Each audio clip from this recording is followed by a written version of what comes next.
Hello friends, Sindhu Bhairavi இன்ற எபிசோடில் என்ன நடக்கலாம் அப்படிங்கிறத பற்றி பார்க்கலாம். இன்றைக்கான எபிசோட் அதிரடியான எமோஷனல் எபிசோட் அப்படின்னே சொல்லலாம். கதையில் இது முக்கியமான இடம் அப்படிங்கிறதுனால கிட்டத்தட்ட ஒரு வாரத்துக்கு மேலே இந்த கதையை அப்படியே ரொம்ப கொஞ்சம் ஸ்லோவாக தான் கொண்டு போயிட்டு இருக்காங்க.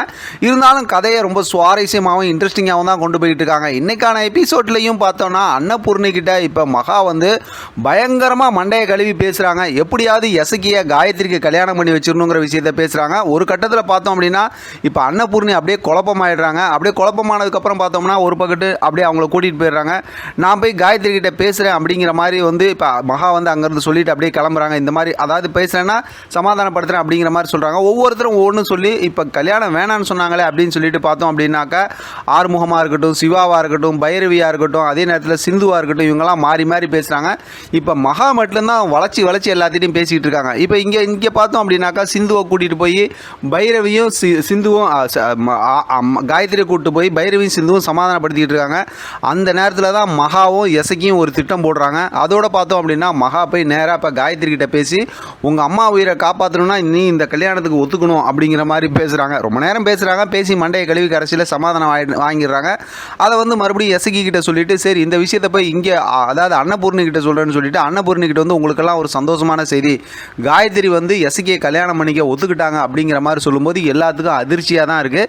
எல்லாரும் அப்படிலாம் ஒத்துக்கிறதுக்கு வாய்ப்பே இல்லைன்னு பேசுகிறாங்க. ஆனால் மகா மட்டும் வளர்ச்சி பேசிக்கிட்டு இருக்காங்க. ஒரு கட்டத்தில் பார்த்தோம் அப்படின்னாக்கா அன்னபூர்ணி மனசு மாதிரி காயத்ரி சம்மதம் சொல்லிட்டாங்கன்னா நான் என்ன சொல்ல போகிறேன் அப்படிங்கிற மாதிரி சொல்கிறாங்க. அதை கேட்டு மகாவுக்கு சந்தோஷமாக இருந்தாலும் இப்போ பார்த்தோம் அப்படின்னாக்கா ஆறுமுகமாக இருக்கட்டும், சிவாவாக இருக்கட்டும், ரெண்டு பேரும் இல்லை காயத்ரி கிட்ட பேசிட்டு முடிவு எடுக்கலாம் அப்படிங்கிறாங்க. அதே விஷயத்தை பார்த்தோம் அப்படின்னா பைரவியும் சிந்துவும் சொல்கிறாங்க. இப்போ மகாவுக்கு ரொம்பவுமே எரிச்சலாவது. இடையில பேசுகிறாங்க, என்னடா நம்ம விஷயத்துக்கு எல்லாரும் முட்டுக்கட்ட போடுறாங்களே அப்படின்னு. சரி எது எப்படி இருந்தாலும் நம்ம இந்த விஷயத்தை அதாவது பேசிட்டு சொல்லலாம் காயத்ரி கிட்ட அப்படிங்கிற மாதிரி ஒரு முடிவு எடுக்கிறாங்க. இப்போ மகா யோசிக்கிறாங்க. அதோடு இன்றைக்கான எபிசோட் முடிச்சிருக்காங்க. அதாவது கதையில் செம பெரிய ஒரு ட்விஸ்ட்டு கொண்டு வர போகிறாங்க அப்படிங்கிறது ஒரு பக்கத்து இருந்தாலும் இந்த விஷயத்தை கொஞ்சம் லென்த்தியாக கொண்டு போகிற மாதிரி தான் இருக்குது. நாளைக்கான எபிசோட் ரொம்பவுமே சுவாரஸ்யமாக இருக்க போது.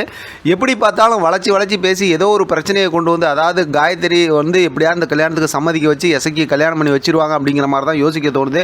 ஏன்னா அப்போ தானே அடுத்து பெரிய பயங்கரமான சதித்திட்டம்லாம் செய்ய முடியும் அப்படிங்கிறது ஒரு கதை.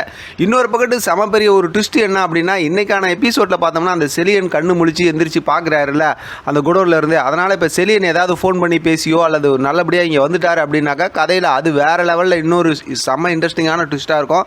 வெயிட் பண்ணி பார்க்கலாம் என்னெல்லாம் நடக்குதுன்னு. இதை பற்றி உங்களோட கருத்து கமெண்ட் பாக்ஸ் தெரியப்படுத்துங்க. தொடர்ந்து ஆதரவு கொடுங்க. தேங்க்யூ ஃபார் வாட்சிங்.